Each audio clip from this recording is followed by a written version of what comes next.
Afghan officials raised the country's green, red and black flag over the former Taliban stronghold. Hundreds of residents attended the ceremony as U.S. Marines and local forces moved to clear the last pockets of resistance from the insurgent haven in southern Afghanistan. Brigadier General Larry Nicholson is the U.S. Marine Corps commander in Marjah. I think we're feeling pretty good about the control of the populated areas. Right now, I'm confident that the critical areas in Marjah are under Afghan government control. But other areas are not yet under NATO or Afghan government control. Canadian Brigadier General Eric Tremblay is a spokesman for NATO. We will need few more days to clear Marjah and improve the security situation by separating the insurgent from the population. And removing hidden threats the Taliban has left behind, says General Nicholson. There's still an enormous IED threat out there, and again, this area has been prepared, frankly, for some time with IEDs, so we will continue to move deliberately and to protect the population, but also to protect the Afghan and Marine forces that are in here. Restoring government services to the city is the next step in the operation involving 15,000 NATO and Afghan troops. The Marjah campaign is part of a new NATO-led strategy to drive the Taliban out of their stronghold in Helmand province and provide government services and security.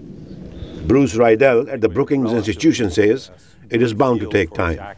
It's going to be 6-9 months from now when we see whether the whole strategy of clearing, holding, and building and protecting the population has actually been turned into something real. And that's up to the Afghan government at the end of the day. Once the city of 80,000 people is secure, NATO plans to rush in civil administrators to revive schools, health clinics, and electricity in hopes of winning public support to discourage the Taliban from returning.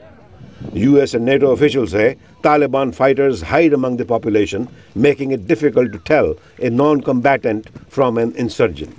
NATO airstrikes have resulted in civilian casualties, sparking resentment among the very people whose loyalties are crucial to winning the war.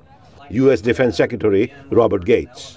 General McChrystal is doing everything humanly possible to avoid civilian casualties.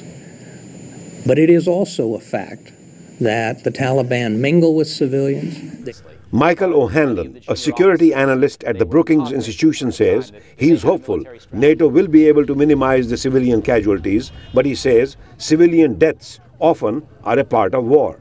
The violence, as bad as it is, and certainly it's bad for our forces and for Afghan forces, the violence against civilians is not the #1 thing to watch either. But he concedes civilian perceptions are important in Afghanistan, how ordinary Afghans perceive their government, the Taliban, and NATO troops. That, say the generals, makes the war itself a battle of perceptions, and the Afghan people the judge of who wins the war. Ravi, Khanna, VOA News, Washington.